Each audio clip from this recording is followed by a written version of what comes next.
Good evening, everyone. Thanks for joining us tonight for News 4 at 6. I'm Matt Breen. And I'm Jessica Bowman. For the last 6 months, the Hoffman family has had to move around since flooding forced them to flee their Rock Valley, Iowa home back in June. And that home is now red tagged and they cannot return. KTIV's community impact reporter Taylor Deckert takes us inside their latest home, a FEMA trailer, and tells us why they may have to live there for a while. A birthday party frozen in time in the kitchen. We had balloons still floating in the house. The backyard pool washed away to its final resting spot in a neighbor's yard.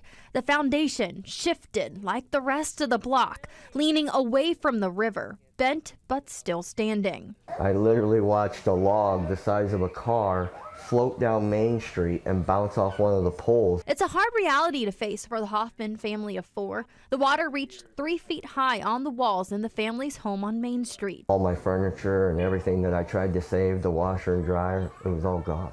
For the last 6 months, the Hoffmans have lived in 5 different places. We were transferred into the Trinity Church on the hill, and we were put into a room in the basement with no power, no water. Later that week, they moved in with family, fitting 6 people inside a 2-bedroom apartment. But still no water. We had to use the bathrooms at the church. In August, they moved into campers that the state of Iowa brought in, and later into a hotel when it got cold. We took that option with them to live there. Then the FEMA, they came with the FEMA trailers.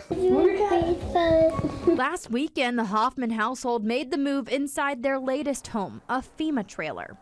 We haven't had an oven since the floods. And that's my bed up there. This includes their 6 dogs and 3 cats, all rescued from the flood. And then I lifted my cage with my 6 little dogs and set that on the pool floating. And then I pushed my way out my garage door and I found the sidewalk outside.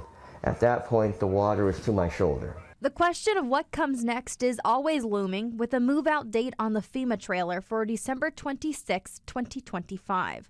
I still don't feel like home, even now. I mean, people are like, well, it's such a big place and all that, but in my mind it's not a place that I can literally lay my head at night knowing that it's mine. The Hoffmans will remain here as long as they can until it's time for the next place to go. It's a step up from the hotel rooms. Yeah. In Rock Valley. It may not be a home, but it's a place to go for now. Taylor Deckert, KTIV News 4. For now, the Hoffmans await an answer from the city on the list for the buyback program. That's whether the city will buy their property so they can move on and try to buy a new home to call their own. Last night on News 4, KTIV's Connor Trett broke down that home buyback program in Rock Valley. With the help of FEMA funding, the city can buy a homeowner's property that was affected by a natural disaster.